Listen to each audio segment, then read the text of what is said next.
헬스조선 상례 서비스 3일의 약속. 네, 여러분 안녕하십니까. 대한민국 헌법 제65조 제1항은 이렇게 되어 있습니다. 대통령, 국무총리, 국무위원, 행정각부의 장, 헌법재판소 재판관, 법관, 중앙선거관리위원회 위원, 감사원장, 감사위원, 기타 법률이 정한 공무원이 그 직무 집행에 있어서 헌법이나 법률을 위배한 때에는 국회는 탄핵의 소추를 의결할 수 있다. 네, 지금 읽어드린 헌법을 보면 탄핵 대상의 6번째로 법관을 명시하고 있습니다. 즉 법관도 헌법이나 법률을 어겼으면 탄핵될 수 있다고 한 것입니다. 이번 주 민주당 등 범여권의 의원 161명이 임성근 부산고등법원 부장판사에 대해 탄핵 소추안을 발의했습니다. 대통령 탄핵은 국회 재적의원 3분의 2 이상이 찬성해야 하지만 대통령을 제외한 경우에는 국회 재적의원의 과반수가 찬성하면 소추안이 가결됩니다. 그 뒤로 헌법재판관 9명 중에 6명 이상이 찬성하면 탄핵이 결정되는 것이지요. 이 정권은 지금 헌재도 장악하고 있기 때문에 판사 탄핵이라는 헌정사상 처음 있는 일이 벌어질 수도 있습니다. 그런데 저들은 왜 이러는 것일까요? 재판 개입 혐의로 기소됐던 임성근 판사가 1심에서 무죄를 선고받았는데도 기어이 탄핵을 하겠다며 벼르는 것일까요? 당시 판결문에는 위헌적 행위라는 표현이 있기는 하지만 권유나 조언 정도에 불과해 재판권 침해는 없었다고 명시되어 있는데도 불구하고 탄핵 소추를 밀어붙이고 있는 것일까요? 왜 그럴까요? 더군다나 이런 판결이 나온 것은 1년 전인 작년 2월입니다. 그런데도 왜 민주당은 1년이 지나서 이제야 탄핵을 하겠다고 나서는 것일까요? 왜 법사위 증거조사도 생략한 채 서두르고 있는 것일까요? 왜 갑자기 내용도 없는 백지 상태의 탄핵 소추안에 서명 날인부터 해서 발의를 한 뒤 속전속결로 끝을 보려고 하는 것일까요? 도대체 왜 저러는 것일까요? 그렇습니다. 여러분은 이미 정답을 알고 계실 것입니다. 왜냐하면 지금까지 집권 세력들의 불법 행위에 대해 사법부의 엄중한 심판이 잇따라 내려졌기 때문입니다. 최근에 진행된 판결만 보면 불과 석 달 전인 작년 11월 6일 김경수 경남지사가 드루킹 댓글 조작 공모 혐의 항소심에서도 징역 2년을 선고받았습니다. 재판부는 당시 이렇게 말했습니다. 민주사회에서 공정한 여론 형성이 가장 중요한 의미 있는 것이고 그것을 저버리고 조작하는 행위에 대한 책임을 져야 한다고 생각한다. 그때 판결은 강성 친문 진영을 중심으로 친문 적자 김경수 지사를 대선 주자로 키워보려고 했던 희망을 뿌리부터 잘라버리는 충격을 주었을 것입니다. 안희정 전 충남지사가 무대에서 사라진 뒤 친문 세력은 김경수 지사의 부활에 기대를 걸고 있었습니다. 그런데 항소심 징역 2년 선고는 철퇴와 비슷했습니다.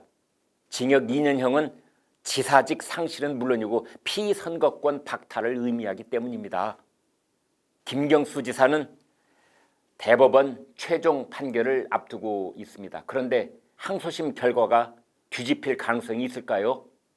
이어서 작년 12월 23일 조국 전 법무장관 부부가 그동안 의혹에 휩싸여 있었던 자녀 입시 비리 및 사모펀드 혐의에 대해 재판부는 사실상 첫 판결을 내렸는데요.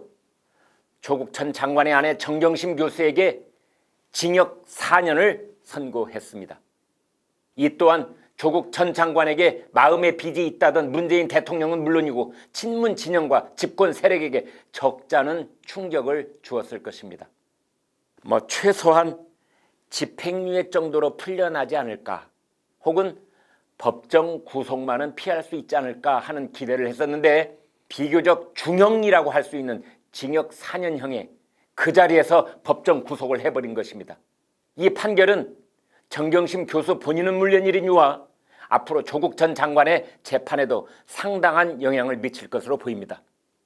이때도 집권 세력들은 특정 판사들과 사법부에 대해 뭔가 심상치 않은 분위기를 확실하게 느꼈을 것입니다. 그보다 더한 충격은 윤석열 검찰총장에 대한 직무정지 시도가 2번이나 사법부에 의해 무산됐다는 사실입니다. 추미애 전 법무장관은 지난해 11월 24일 윤석열 총장에 대해 다수의 비위 혐의가 확인됐다면서 직무집행 정지를 명령하고 징계를 청구했습니다. 그러나 불과 엿새 뒤인 작년 12월 1일 서울행정법원은 그런 명령의 효력을 중지시켜달라는 신청을 받아들여서 윤 총장의 손을 들어주는 결정을 내렸습니다. 그때부터 집권 세력들은 사법부가 제동을 걸 경우 검찰개혁을 명분으로 내세운 윤석열 찍어내기가 제 뜻대로 이루어질 수 없다는 위기의식을 강하게 느꼈을 것입니다. 그러나 문 대통령과 추 장관은 거기서 물러서지를 않았습니다. 추 장관은 자신이 장악하고 있던 법무부 징계위원회를 밀어붙였고 여기서 윤 총장에 대한 정직 2개월 결정을 얻어낸 뒤 이것을 청와대로 들고 가서 문 대통령의 재가까지 받아냈습니다. 이제 법무장관의 차원을 떠나서 대통령의 결정이 돼버린 것입니다. 그런데 그로부터 8일 뒤인 작년 12월 24일 서울행정법원은 검찰총장 정직 2개월 재가라고 하는 문재인 대통령의 결정까지를 뒤집어 버렸습니다. 정직 처분을 멈춰달라고 제기한 윤 총장의 신청을 받아들인 것입니다. 이때 대통령과 청와대는 충격의 침묵 속에 휩싸이고 말았습니다. 추 장관의 결정과 문 대통령의 재가는 전혀 정치적 무게가 다른 만큼 사법부가 적당한 선에서 대통령의 체면을 살려주는 쪽으로 판결을 내릴 것이라고 10중 8구의 확률로 믿고 있었는데 결과는 정반대로 나와버린 것입니다. 이때 문 대통령과 청와대 집권 여당은 심상치 않은 위기가 임박했다고 생각했을 것입니다. 집권 세력들이 봤을 때는 윤석열 찍어내기가 실패로 돌아갔기 때문에 검찰 기소 단계에서부터 정권 비리 사건을 막기는 힘들어졌다고 봤는데 그보다 앞으로 전개될 재판에서 사법부를 그대로 놔뒀다가는 정권의 기둥이 뽑힐 수도 있다는 생각을 했을 것입니다. 그런 상황에서 터져나온 것이 바로 최강욱 열린민주당 대표에 대한 유죄 판결입니다. 불과 일주일 전인 지난 1월 28일 서울중앙지방법원은 피고인 최강욱에게 조국 아들 허위 인턴 증명서 발급으로 인한 업무 방해 혐의를 유죄로 판단해서 징역 8개월에 집행유예 2년을 선고했습니다. 이것은 의원직 상실에 해당하는 유죄 판결입니다. 자타가 공인하는 친문 핵심 인사이자 청와대 공직기강 비서관 출신이며 조국 전 법무장관과 끈끈한 사이였던 최강욱 의원에게 또다시 사법부의 철퇴가 내려진 것입니다. 애시당초 최강욱 의원은 기소당한 직후에 이렇게 말한 적이 있습니다. 세상이 바뀌었다는 것을 확실히 느끼도록 되갚아주겠다. 그때까지도 뭘 모르고 마치 점령군처럼 검찰에 대한 보복을 다짐했던 것입니다. 진중권 전 동양대 교수는 오늘 아침 칼럼에서 이렇게 말했습니다. 모쪼록 그에게 세상이 만만하지 않음을 확실히 느끼는 귀한 계기가 됐기를 바란다. 그러나 진 교수는 그렇게 말했지만 집권 세력들은 세상이 만만하지 않은 것은 물론이고 검찰의 칼날과 사법부의 철퇴가 기다리고 있다는 생각에 밤잠을 설쳤을지도 모릅니다. 그 결과가 판사 탄핵이라는 헌정사상 처음 있는 일을 밀어붙이고 있는 것입니다. 왜 그럴까요? 왜 집권 세력은 이쯤에서 검찰개혁이든 사법개혁이든 적폐청산 프레임을 덮어 씌웠던 일들을 이쯤 마무리 지을 수는 없는 것일까? 그런 생각도 해봅니다. 그렇습니다. 지금까지 벌어진 일보다 몇 배, 몇십 배 파괴력이 큰 사건들의 재판이 남아있기 때문입니다. 김경수 경남지사 대법원 판결, 그리고 울산 선거 공작과 청와대 개입 의혹 사건, 아울러 월성 원전 1호기 경제성 조작 사건이 앞으로 재판정에 올라와야 하는 것입니다.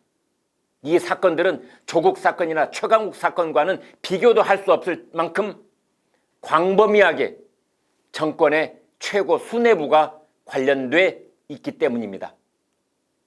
자, 오늘의 결론은 이렇습니다. 이번 주에 임성근 판사에 대한 탄핵이 국회에서 가결될까요? 그렇게 되면 헌법재판소가 탄핵 결정을 내리게 될까요?